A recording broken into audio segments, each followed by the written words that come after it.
alianzas estratégicas para la transferencia del conocimiento y de tecnología. Enrique Shadah, presidente, Expert Collective Cooperative, Estados Unidos.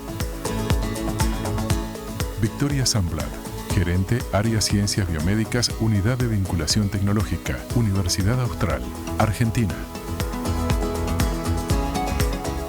Moderadora, Laura Valverde, asociada senior Facio y Cañas, Costa Rica.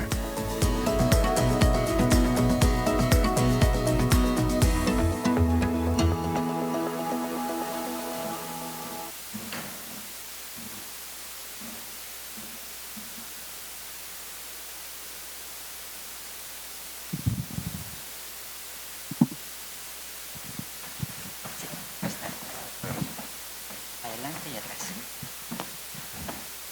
Uno para todos. No, tenemos un cada uno. Un clic para cada uno. Ah, eso sí.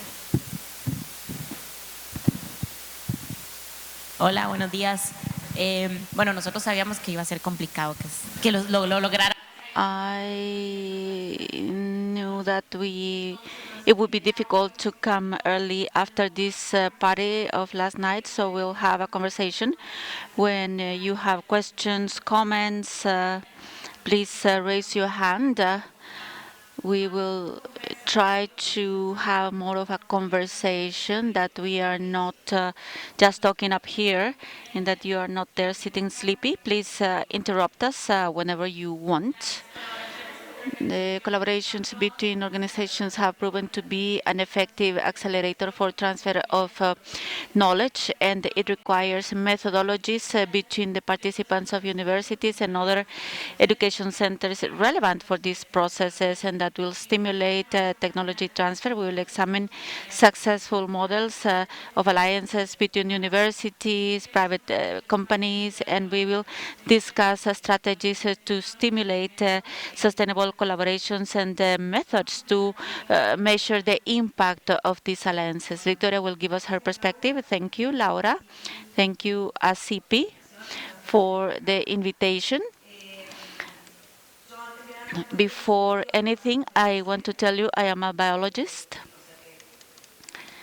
and I am close to the intellectual property area. I did my PhD in molecular biology, and then a PhD I started as an investigator in immunology in the National Council of Technical and Scientific Research. I worked for many years in basic research, thinking about human pathologies, understanding the mechanisms, and I realized that there was something missing, which we were researching and understanding some things, but those results were maybe not having an impact in people.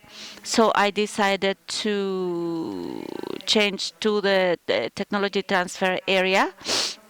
I work in Universidad Austral, and also I collaborate, and I am a consultant in some studies and with funds related to technology transfer. I made a short presentation to tell you our vision and approach so that we can discuss and focus, not only focus on my work. I think we agree. I don't need to stop here.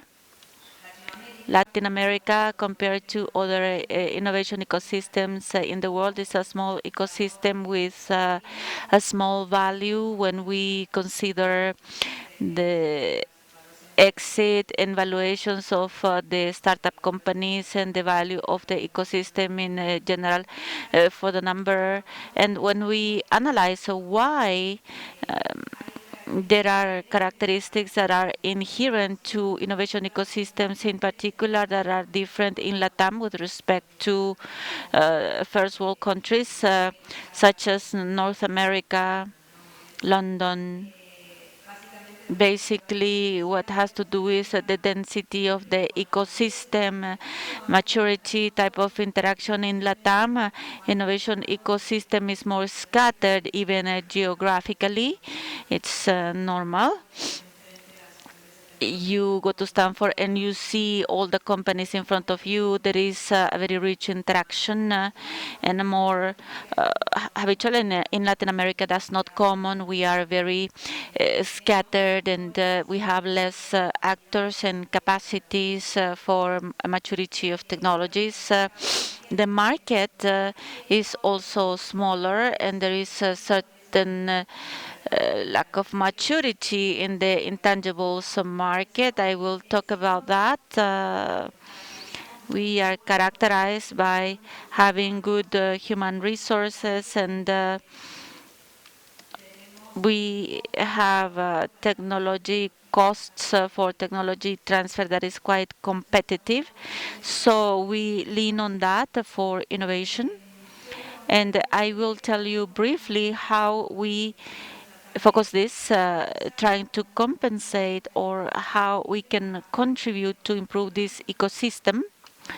As I said, I work basically in life sciences, this disruptive technologies that entail high risk in maturity, high costs, long periods of time, and how to transfer these results or this progress of the academia to the market. You have to go through a whole phase of maturity of technology that has a high cost, high risk, a high technology complexity, so technology transfer models, traditional ones, where technology is developed in the academia with public funding, and it goes through an incubation period in an institutional incubator, and it is transferred to the private sector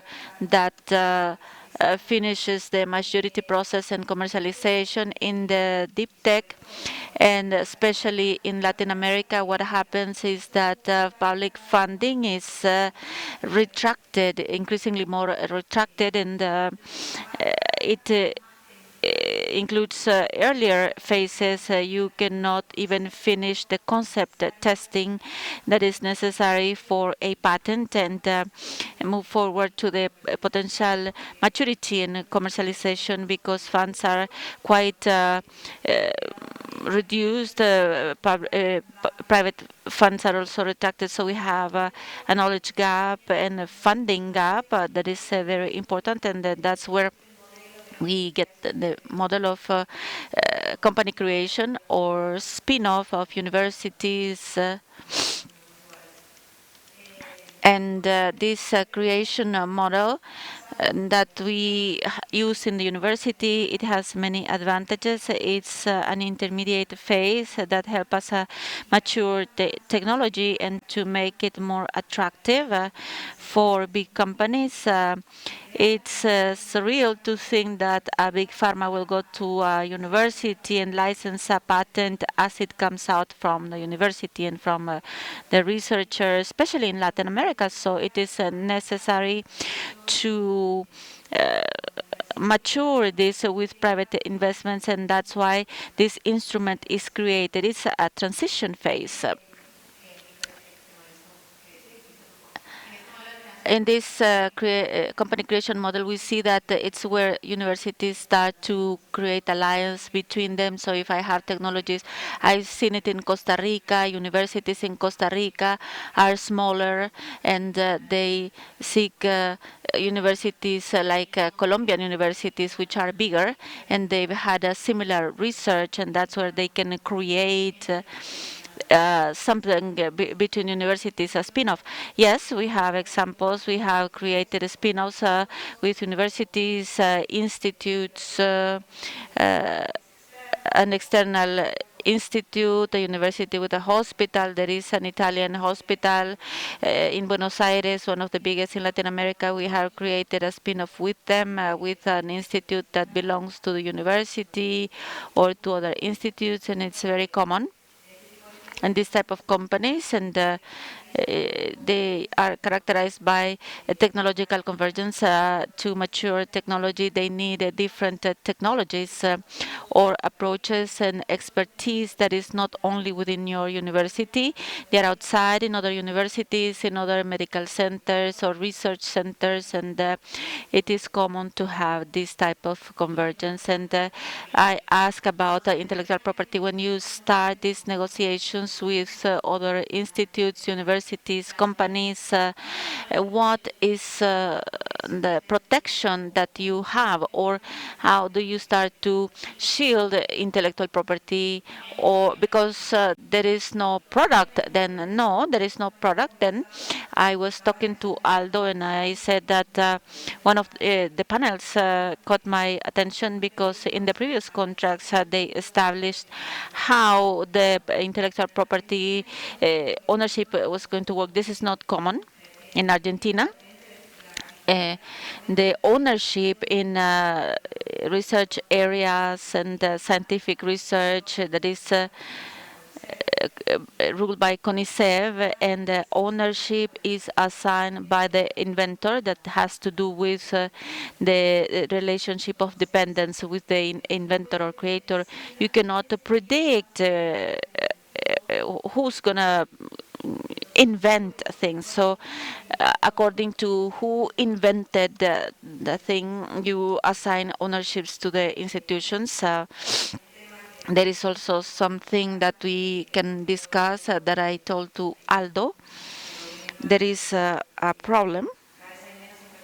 There is increasingly less public investment. There is a private investment, but we cannot assure the private investor that they will have the ownership. So we see what are the tools that we can find to give early guarantees, because it's not common in Argentina. It's not. It is frowned upon to talk about ownership, percentage, and licensing before there is an invention.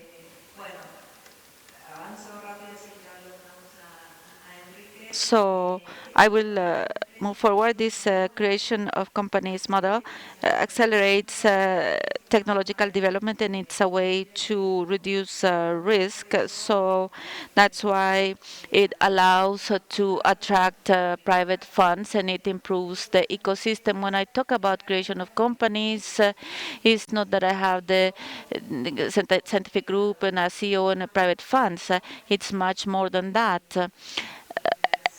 It's to include companies in an ecosystem and create an ecosystem in the environment, because this type of companies, they have a lot of risks and they need this ecosystem for support. So you have to give them capacities and other potential alliances for the development and reduce the risk of technology.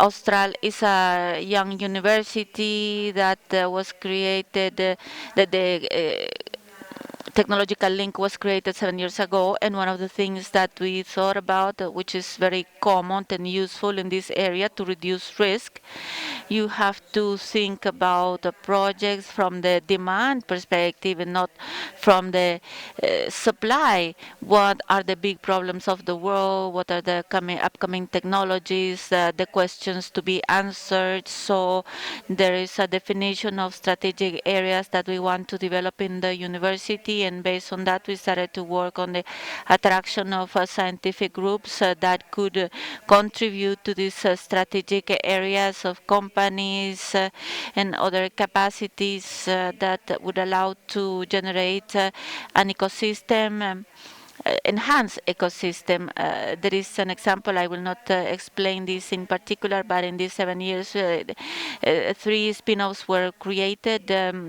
some associated to other institutes outside the university, and basically we prioritize on whatever has to do with regenerative medicine, AI, and precision medicine, and our role from the university is to be related to how researchers we tend to look at our work and our development of many years. So I talk about researchers, but I am not a researcher anymore. Those who are in management area, we want to be connected to the industry, with the company and the society, and understand what is needed, what are the questions that we have to answer.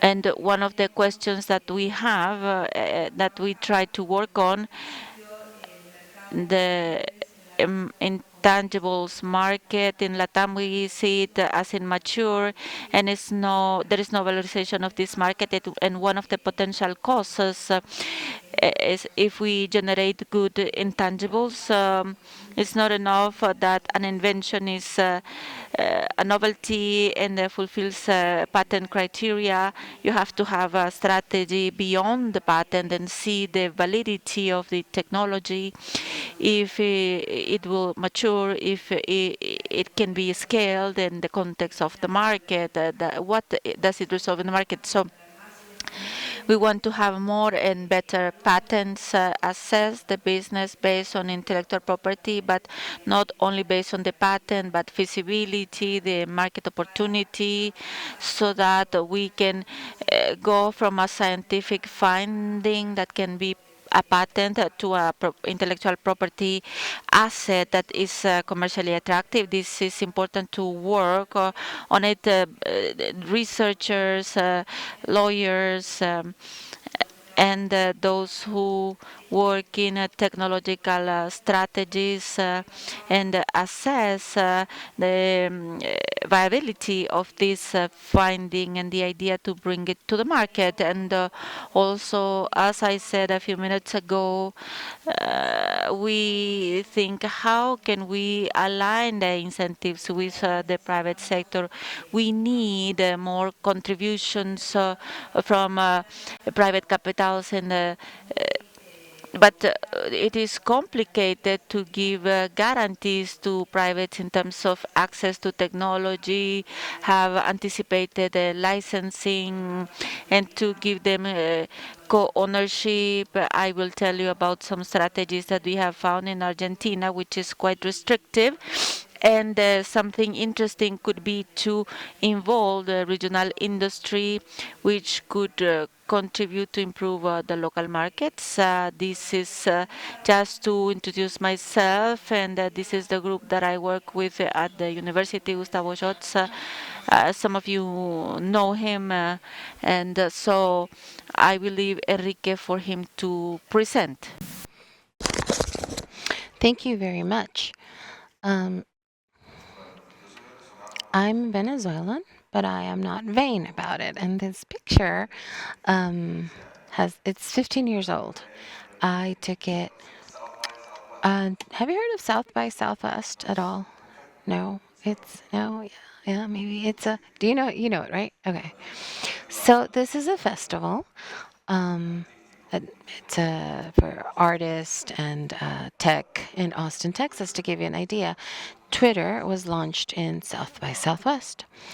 The festival began with just music and art, lots of jazz in Austin, and the interactive element was added. So South by Southwest Interactive was where all the media and all this interactive software companies were launched, basically. This was in 2010.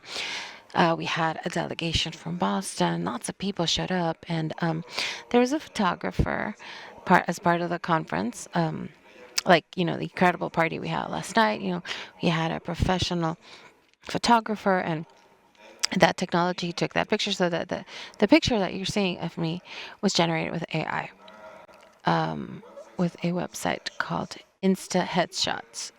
What I did was give him my pictures, 5, 6 pictures, my passport and my license, and so and asked it to prepare, professional headshots, and tell him to give me 5, 6 options, and that's the best one that came up. So, so pretty much in 5, 6 years, we'll no longer have to take any pictures. So the goal of the slides that you're about to see is they develop a sort of an intuition on what we are attempting to do here, with innovation, IP. And this slide in particular comes out from a website that's called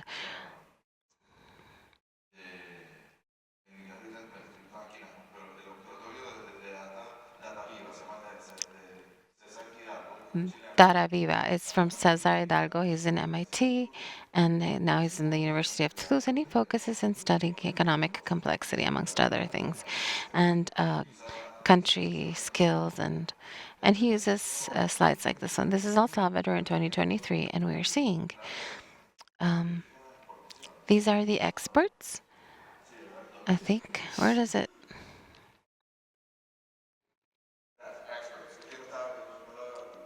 Okay, so we have experts, and the idea are let's not focus on the numbers, but let's look at the complexity. So you have the products that are imported, the destination, and then on the right we have, on the left we have the products in the country, and then so we're talking about 6 billion of exports. As you can see, El Salvador's economy is more or less diverse, has lots of products and basic products like sugar, so on and so forth. And destination are 4 countries represent 75% of the destinations. Let's look at the imports. Look at the difference. Many more products are being imported, much more complexity, and the United States is a major trading partner, and there is a deficit of more or less $9 billion. So their commercial balance is, so you can have an idea. And the countries where the products come, China, Asia, have 25% more or less. Venezuela now. Okay, Venezuela exports a very complex product which took millennia to create. That's crude petroleum, and it's very simple.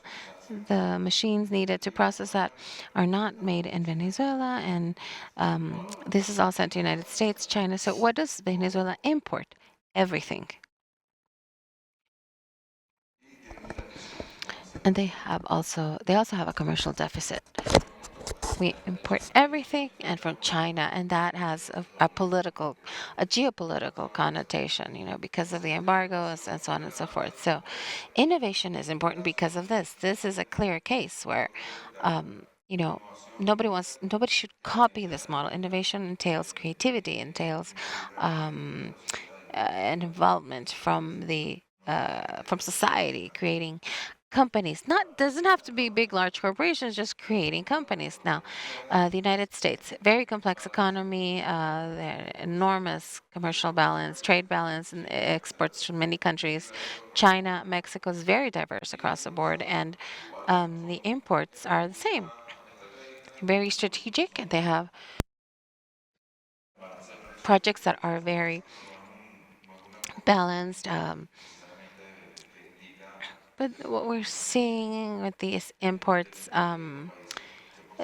we can't really say that they are dependent on other countries 100%, but they still do. And they have Mexico and Canada, who they import a lot, and a lot of U.S. companies have subsidiaries, and so there's a lot of cross-pollination. Now, the next country, and this is the last one, is China. China exports everything. Complex products, anything, telephones, cars. I can't see medicines so much, but destination has lots in Asia and the United States. I don't know how much this has changed, but this is basically 2023, and you can get it in dataviva.org. You can get data almost in real time, and then Germany. But look at the balance. Look at the scale here. these are imports, exports. They import commodities. They export complex products. That is basically China's model. Now, China imports, exports how much? 3.4 trillion. They have a positive um, trade, and Uruguay, of course. So, what's the point?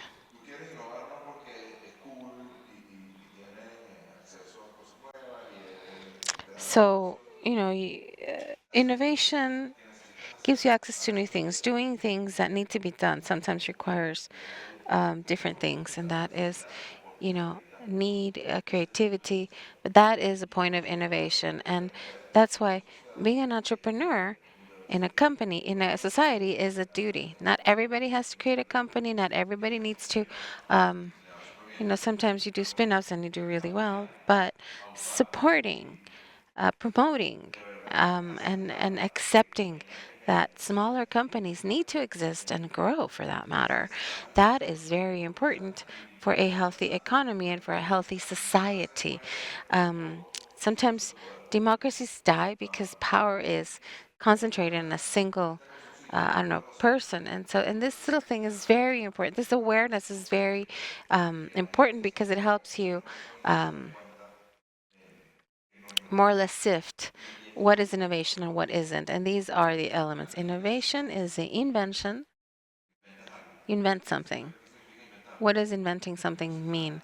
Um, that it didn't exist before and now it does. It's not like it grew, from the ground or from a tree. No, you have to. There's a thought process behind this. Um, Multiplied by use, meaning it has to be useful. Somebody needs to benefit. They need to. It's external. I invented a molecule because I'm the smartest person in the world, and other people have, these things, and they have to be useful. I'll give you 3 minutes. Um, this is a report from 2012, and this is from Eric Lander, MIT, another gentleman, and this was a report for President Obama on the state of the academic enterprise in the United States. And this chart actually speaks about how machinery and how the university machinery works in the United States.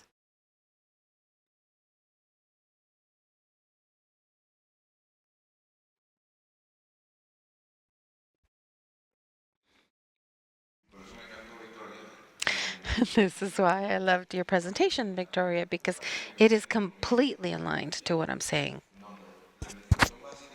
So basic investigation is important, and it's the soil where everything upon which everything is built. Without basic research, we can't do anything because we just don't have the ability to invent anything. If you can't imagine in a project and you can't and you're not asking yourself why is this happening, this erodes your capacity, your ability to being creative because you no longer have the ability to understand natural phenomena and that basic information that funded by universities, maybe sometimes through federal funding, migrates over time to something that is more focused on specific use. And this is where I like to pause real quick to make a distinction. And I always make a distinction with my students when they're trying to make spin-offs. People talk about market and capitalism and they mix both terms. I like to separate them because markets have existed since forever, since a man is a man, since we walk this earth. So these are places where two people conduct a transaction under certain rules. You barter, whatever. So market economy is an economy where independent parties exchange things or exchange something in mutual benefit. So if you give me the concept of capitalism, capital, putting into paper something that is physical, that's where you can actually begin to play with things like, um, for example, you want to invent a molecule, but you need to go through an approval process. You need to have an initial capital to be burned, to be used up until the moment in time where this use is nearest to generating cash flow. That symmetry can go through the concept of capital, contracts, and what you do all day. Here, but because without that, there's just no way of ensuring that 3 years down the road, when I have a positive cash flow, I'm going to have to pay Luis what he invested. So the capital world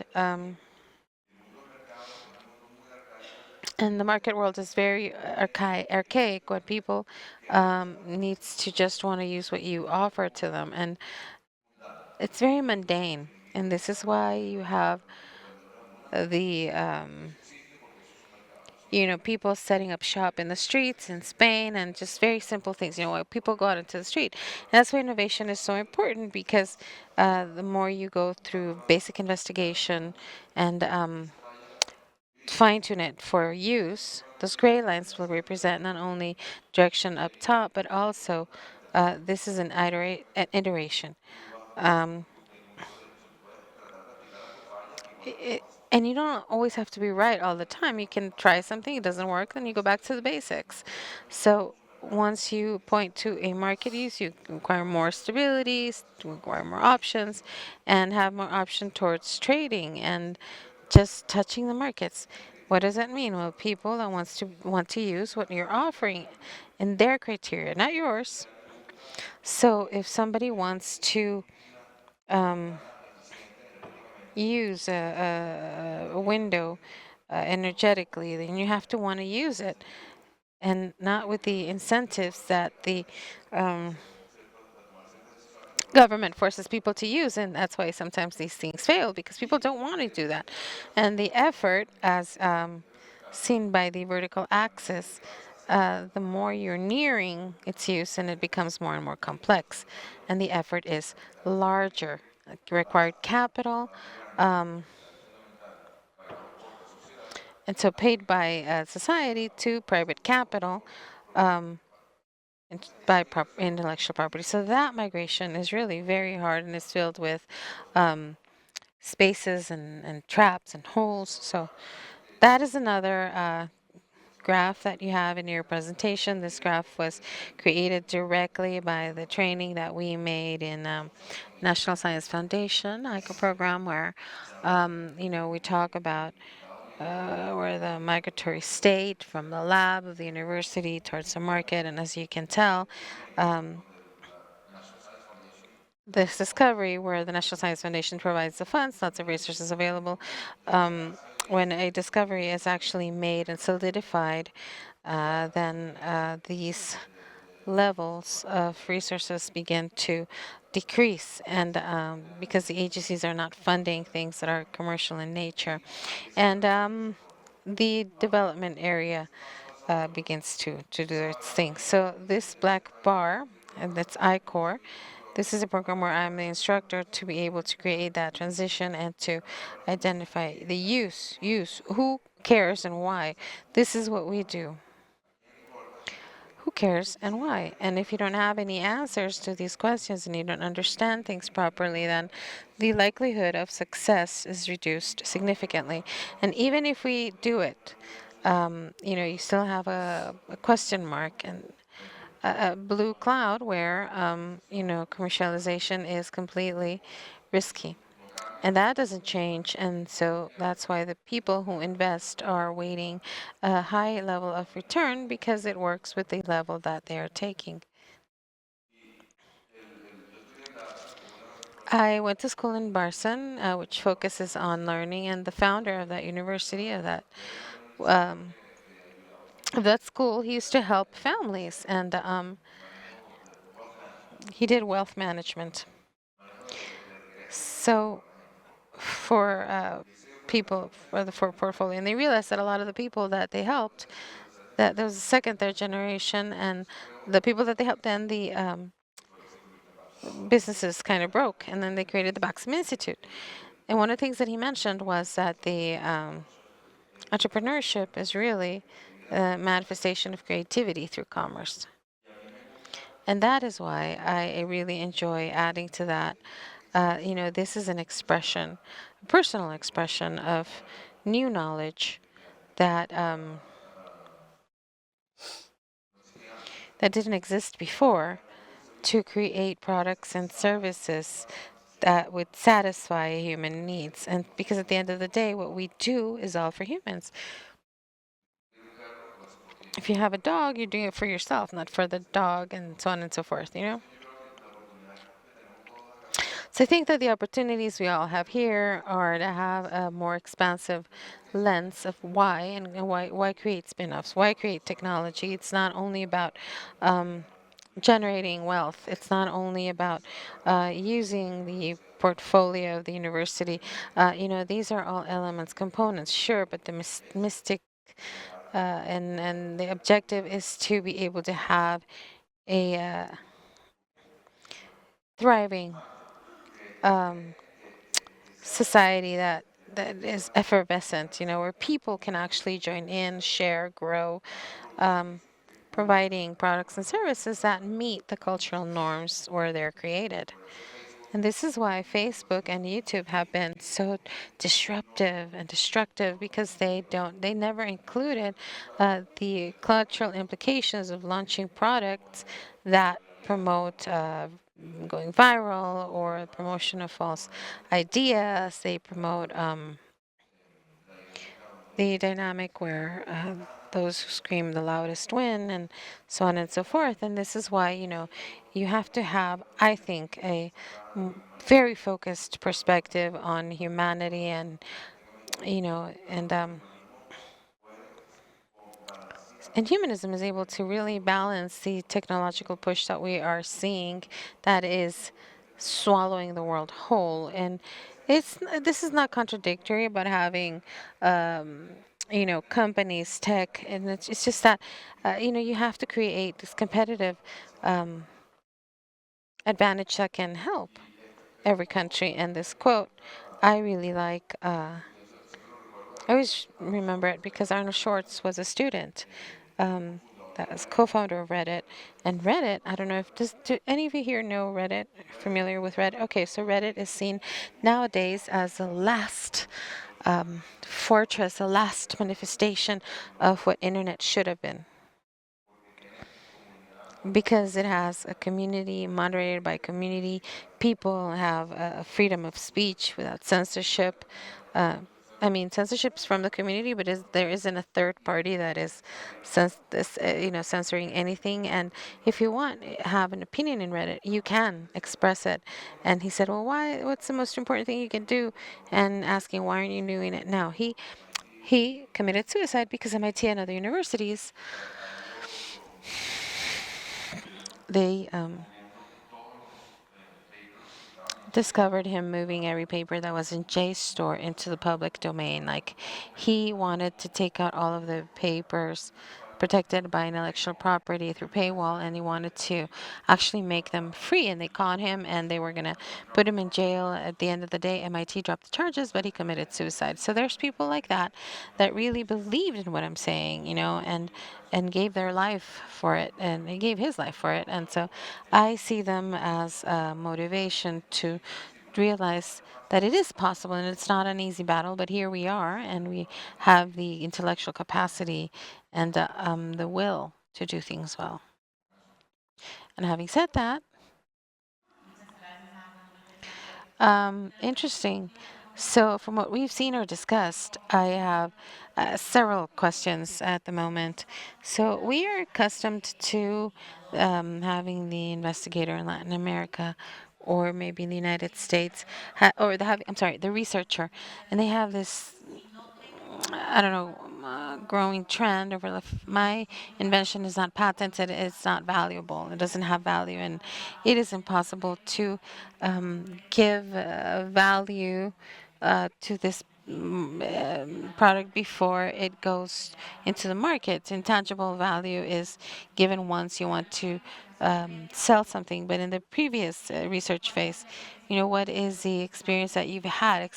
Sometimes researchers say, I want to patent this product, even though this research that I'm doing doesn't necessarily, like, not in every case.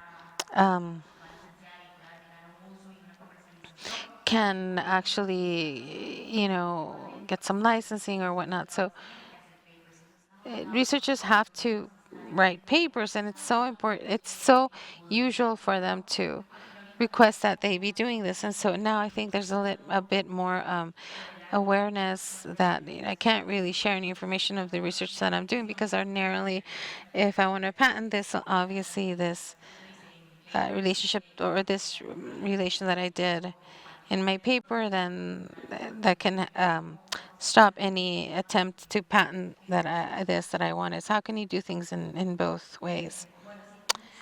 Yes, very true. Everything that you're saying, and two things happen to us as a paradox. The researcher is always thinking first in the paper. Like this culture has improved quite a bit in this. Before,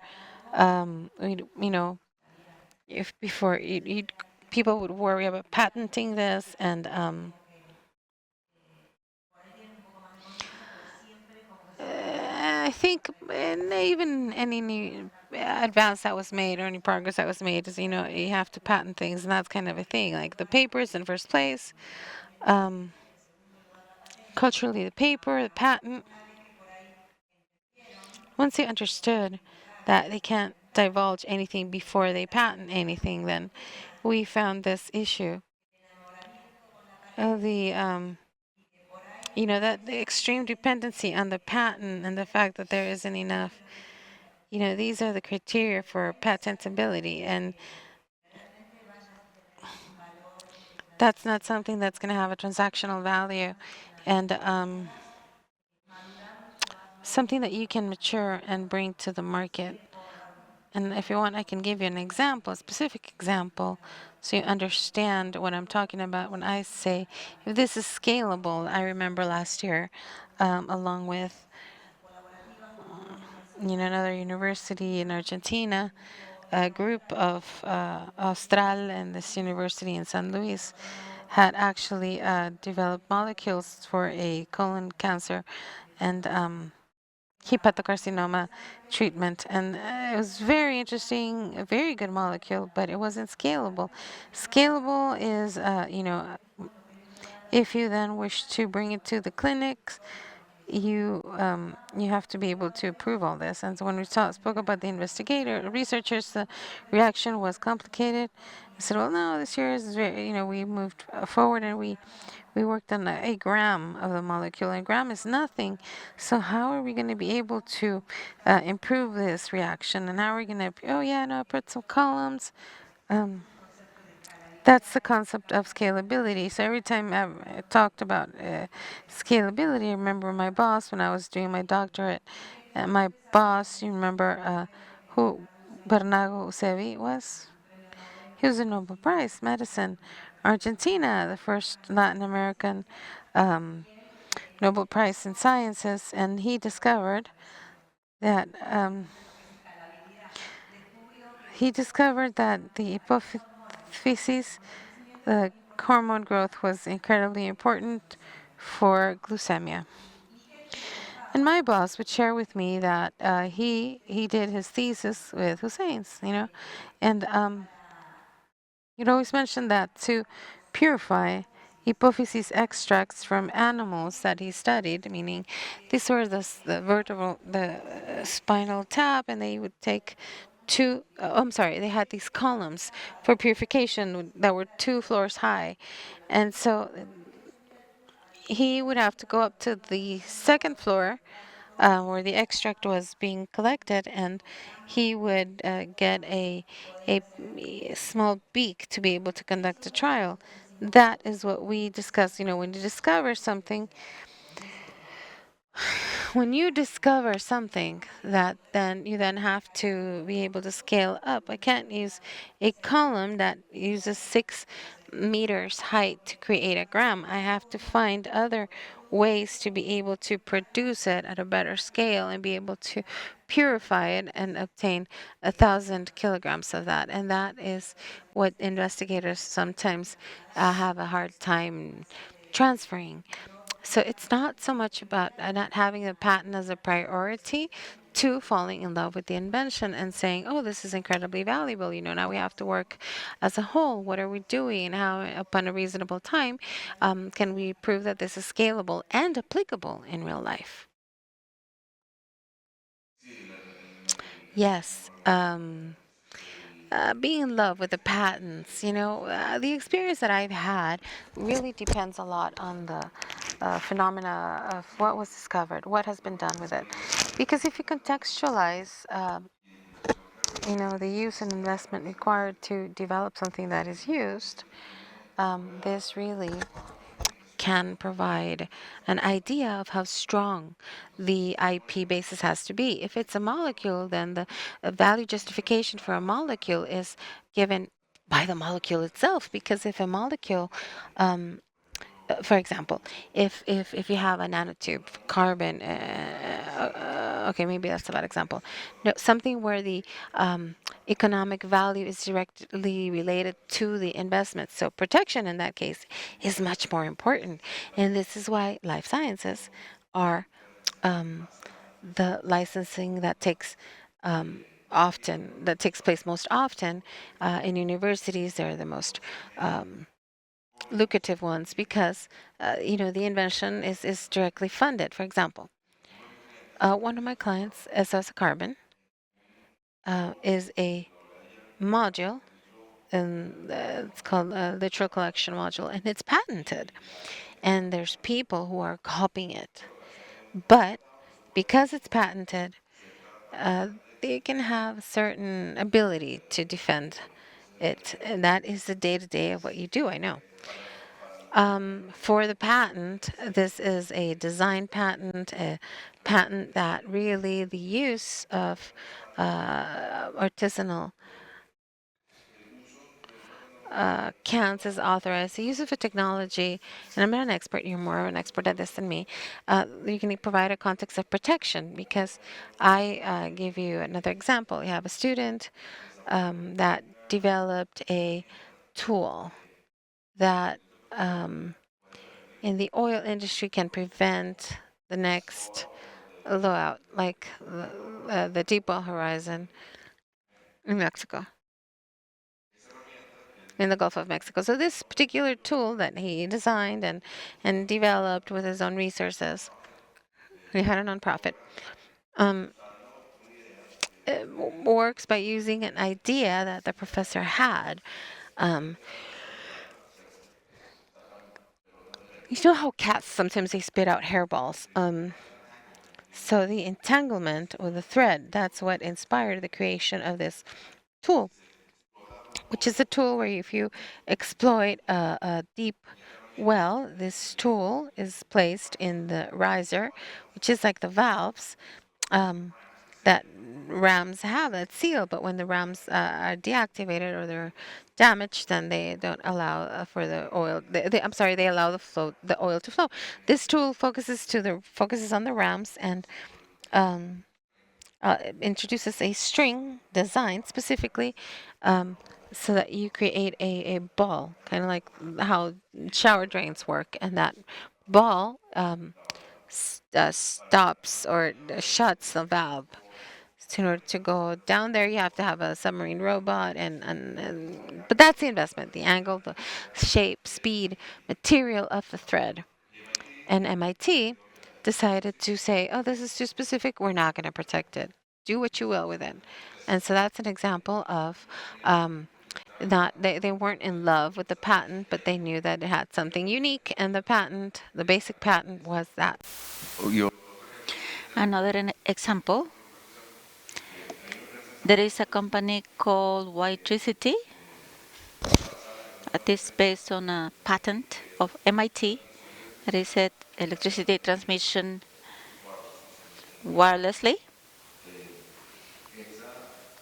That when they did the spin-off, they had a patent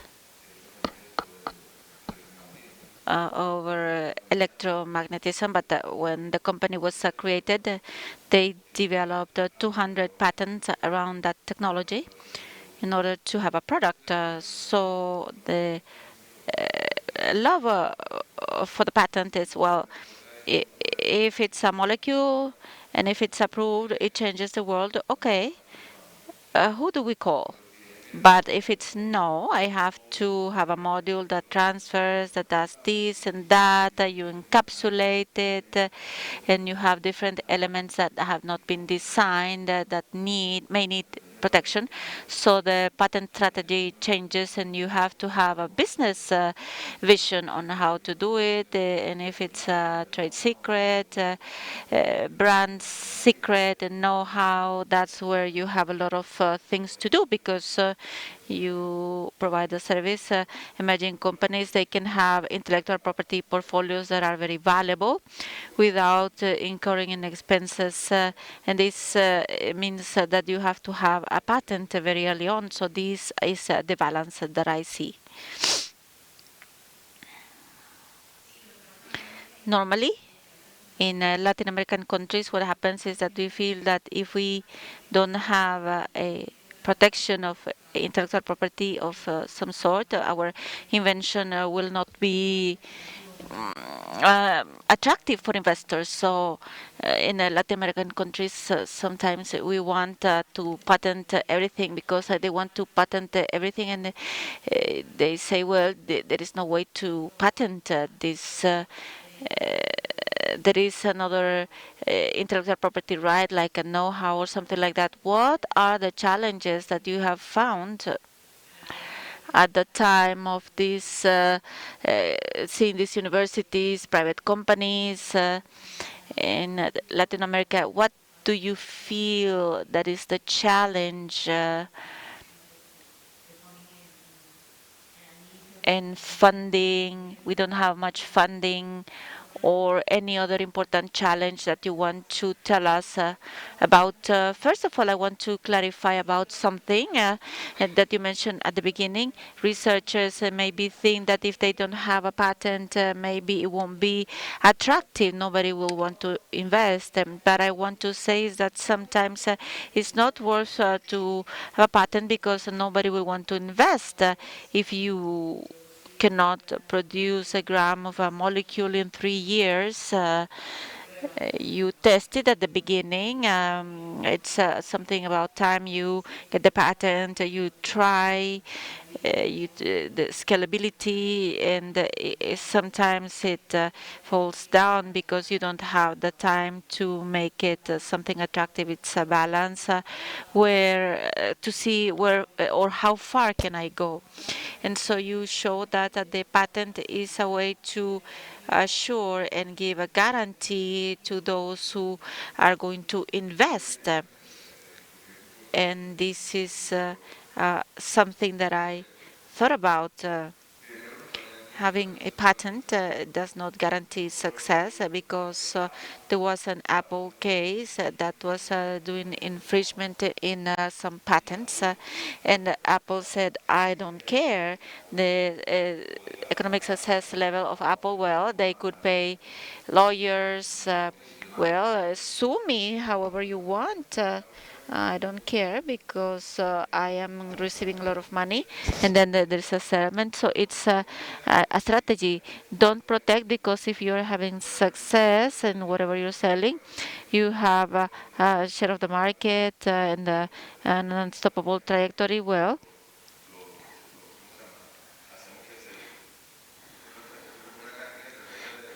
strategy of erosion, they erode their resources. That's what they do. Going to your point, challenges for public-private interaction, something like that. Yeah, well, as I said at the beginning, culturally it is changing, because of the needs help change these things culturally. This will of creating private partnerships. There is a culture of the academia that is separate from the private sector, and maybe they call traders those academic personnel that goes to the private sector, and they see it as something negative, the capitalism, the interaction with the private sector. Now it is changing, and we learn that the private investment is necessary so that the work of many years can have an impact in the society. There is no other way. And so, in that sense, it's improving, but there is a lot more interaction, a lot of spin-offs and startups that are coming out, investment funds. But even then, the biggest reservoir of researchers in Argentina continues to be CONICET and the state universities, and there's always something hindering the interaction with private sector. And there are investors that come in early stages, but they don't have guarantees that they can access technology that they are collaborating with to develop. CONICET sees that it's not easy. It's difficult because of the things that we've seen. It's difficult. A company is a company. For the public part in Argentina, and it's very different. A scientific company, a spin-off, which are temporary tools that need a lot of investment to bring technology to a stage in which it can be acquired by a company that exploits it, commercializes it. Is not the same that is a small startup than a big pharma, for example. So it's the same if you are Novartis, and if you are a spin-off in the university that is investing to achieve this technology. So it's difficult. They punish the sub-licenses, and in reality, we want to license technology to mature it, and a third party will give a lot of money to mature this technology, and then they will sub-license it because we will not commercialize it. We are just going to maturing this technology. So we don't want sub-licensing to be punished. It wasn't allowed before to give sub-licensing, and that they can give some guarantees to the investor that is providing capital. Sometimes they provide capital, but there are no inventors in the company. Sometimes there are, sometimes there are. So if there are no inventors, how can you give ownership to the investor? In the case of university working in regenerative medicine, in January, we presented 2 patents of 2 molecules. One does hepatic regeneration, and the other one, degeneration, developed in the university by researchers of the university. They have a double dependency, Austral University and CONICET, with the contribution of private funds of the spin-off that is contributing, and they provided $550,000, but in these molecules in particular, there was no inventor that could assign ownership to a spectrum. And due to policy or law, I don't know, because I don't understand, spectrum could not be part of the owners of this technology. So we were 5 entities, Universidad Austral, CONICET, and finally we agreed that Austral University, there was a contract between the private sector. Universidad Austral got 5% of ownership because they are a strategic partner. They found the investor. There was a session of ownership, and then before the presentation of the applications, and the company could be one of the owners and those who submitted the patents and paid for the application preparation. But even then, CONICET didn't like it that much. So these things are, well, we are not giving away a company. We are recognizing the contribution and giving them something with a commitment of exclusive license, but we cannot commit as a university because there is a series of partners who have to give their consent. So it's like the investor is giving money without any guarantees that they will have access to that technology, giving money, not only money, but expertise as well, because they have a lot of capacities, and it's contrary to the vision of a risk adjusted. You don't know the risk, you cannot quantify it exactly. So in fact, last week we presented another patent. Investors said enough. I will not present anything until you don't give me a guarantee, and we have been working in the agreements, and there was a provisional license that expired. We accept the investor accepted, and the patent was submitted, and we continue to assume risks and investing money, but there are no guarantees. And it's marked here from New York University. He told me about they include an anti-dilution clause in their licenses to avoid games like that, that people take advantage of technical things to eliminate you from the capital table. So these are tools that the investor, the licensee or the funder, they will have to have it in the contract to have these guarantees, of course, yes.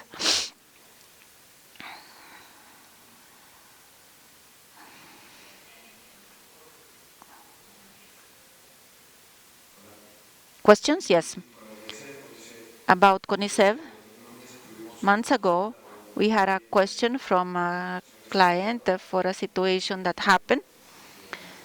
There was for a legal opinion to see if they could go ahead with the use of a technology. It was a development that IPF, a state company from Argentina, with mixed capital, they asked CONICET to investigate a production line or productive line for the oil industry. CONICET, they do the development, they did something that could become a patent, but this had medicine value, medical value, and when they wanted to talk to IPF as investors, they have the rights, and they had considered everything. Nobody could use it, not even for an industry that didn't have anything to do with the industry. It was not competing, and it had a goal that it was medical. It would be a social benefit, so it was not financial, and this came to mind for what you discussed recently, that stigma that we have about the research, but state entities develop something, but then because of some restrictions or policies of the investing company, well, this could be a particular case. In CONICET, there are different options, the technical assistant agreements. I don't particularly remember.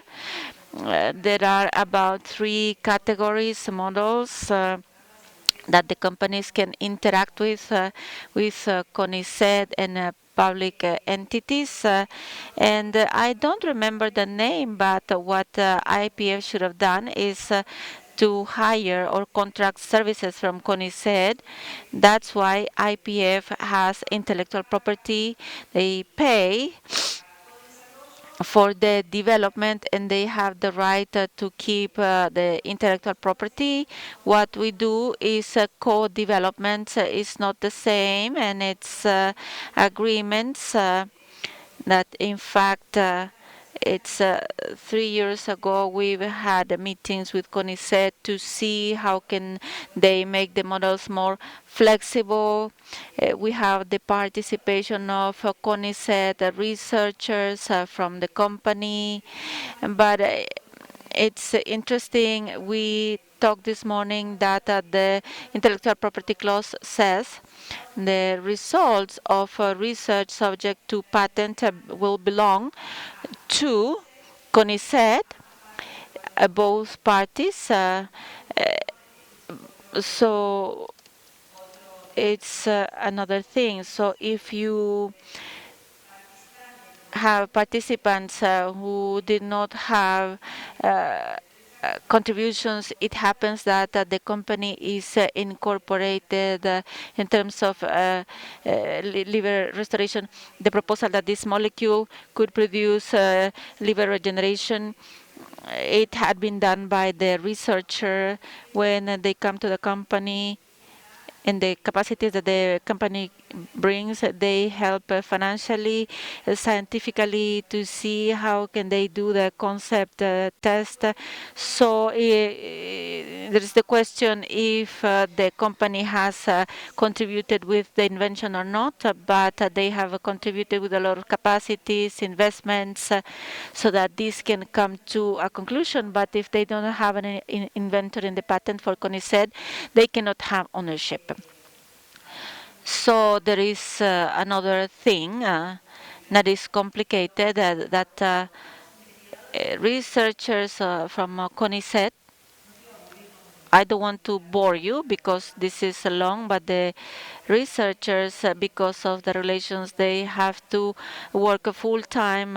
Now it is being changed, but they can collaborate with companies. But if they collaborate with companies, or if they create companies, spin-offs from universities, they have to be CONICET spin-offs.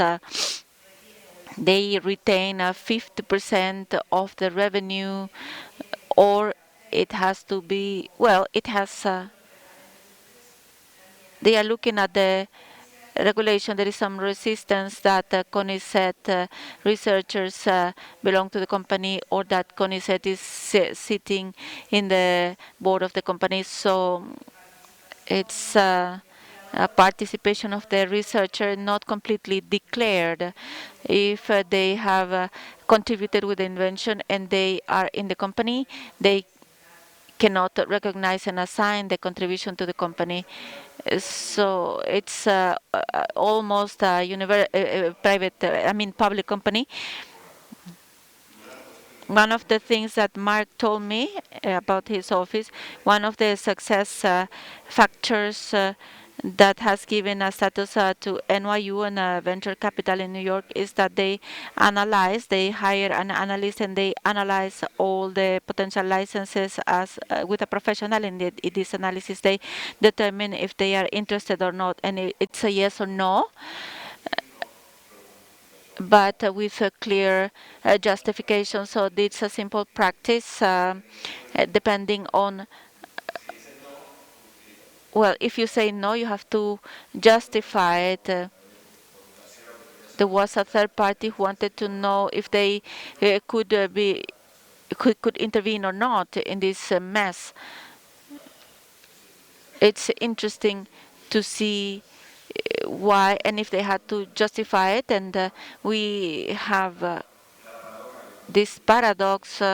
CONICET, they do a lot of patents, and they use PCT, this tool, with different variables to access, because Argentina has not signed the treaty, and our country for years. They've been out of the PCT. They have not approved, and we have the public entity that generates more patents using it with alternative mechanisms such as co-owners or sections or licenses or partnerships, sometimes fictitious to access the treaty, but the state does not approve it. It's a paradox that caught the attention of people.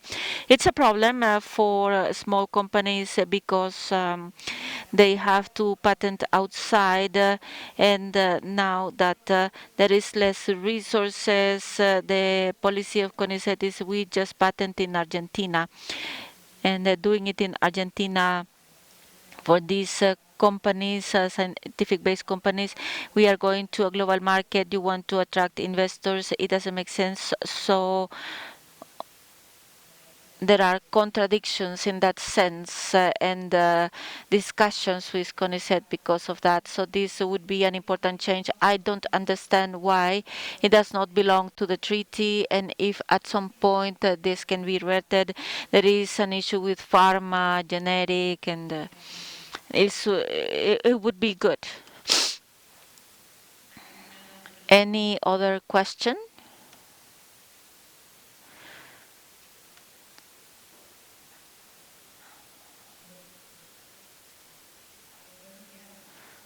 Good morning. Just a comment. This is a very interesting topic.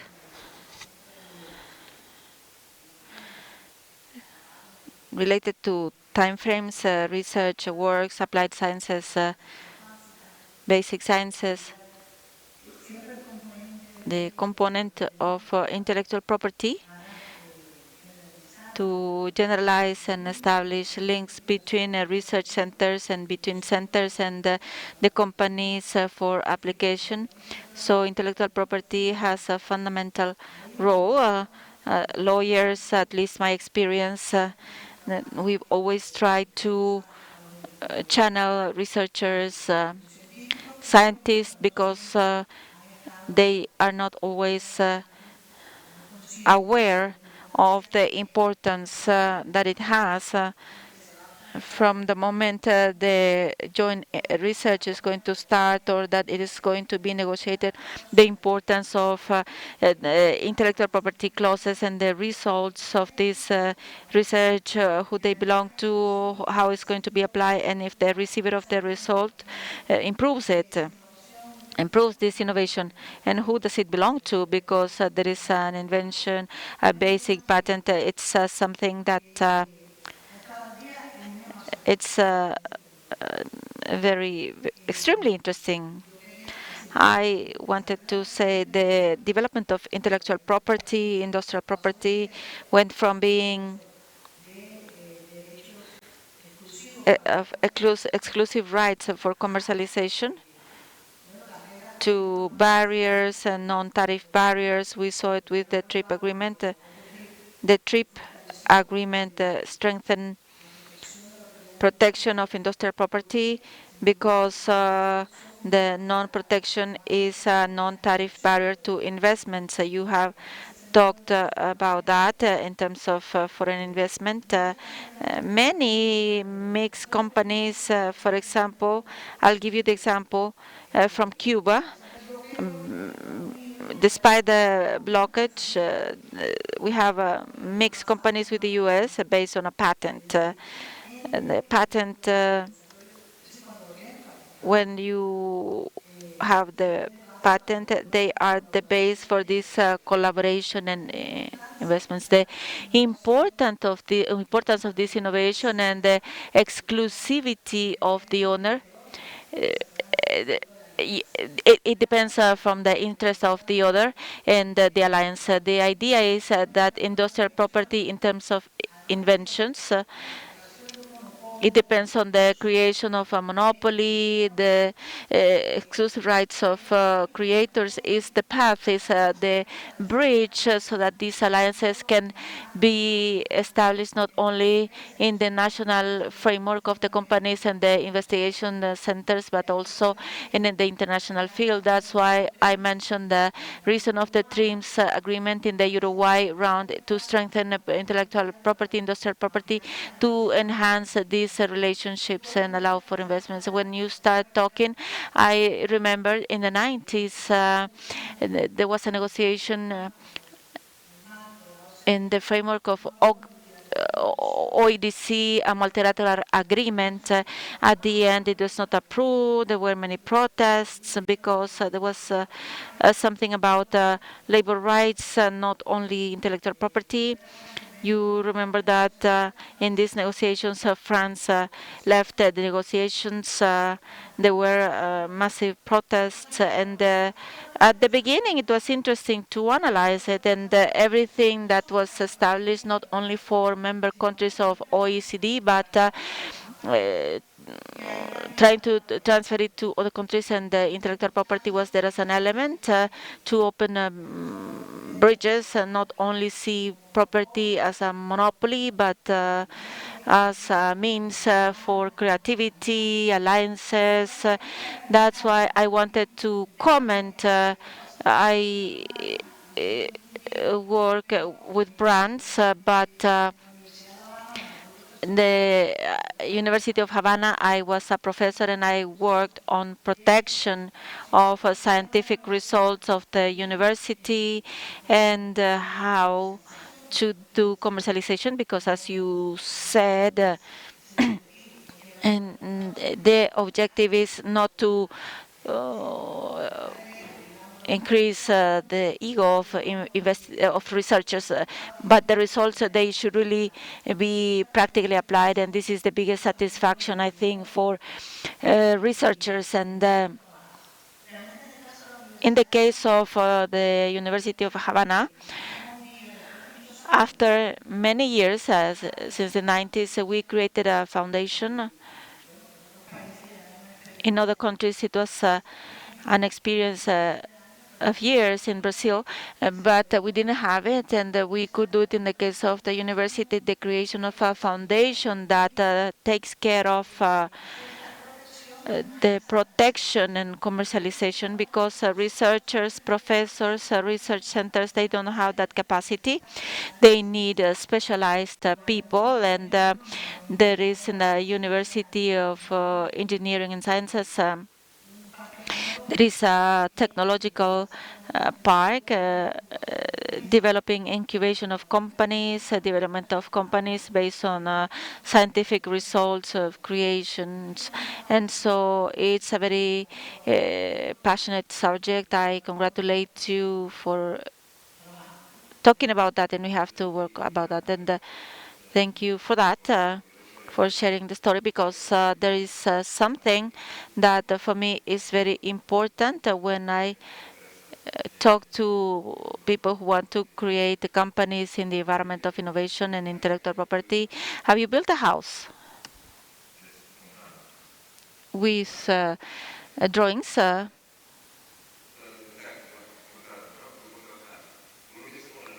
You hire someone, architect, they give you the drawings, the ideas, so you start to visualize the asset in paper. In the company is the same. You start with an abstraction, and then this is consolidated into something physical or software or whatever. Intellectual property is the operational process, but the industry of intellectual property has different streams, and some of them use it not for innovation, or they use it for destructive things, defense or whatever. But I think it's very important to make this distinction and emphasize that if they're creating something new, the idea is to protect the investment being made because it takes a lot of effort. And it's very simple. I work hard. I want to protect my thing because if you build a house and the neighbor likes your house and moves and you cannot get him out of your house, you won't build another house. So you protect your house as you protect your startup, as you protect your house. So you can have a debate of common property, and this enters into a different sphere, and it's a debate connected to innovation, because if you have innovation, if you want to innovate, but at the end of the process you don't protect private property, or you don't have mechanisms to ensure that it's fair, Then you really are investing in the beginning. And and this is kind of like the waste. Um, the back end, it's because there's no protection in that dimension, and people have more access than others, and so on and so forth. And so the debate here is that it is very important to have it in those layers. Um,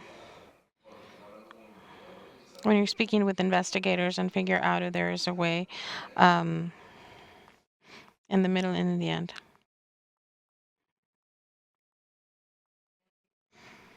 If there aren't any more discussions, and we'll be wrapping up the panel. And thank you so much. We learned so much.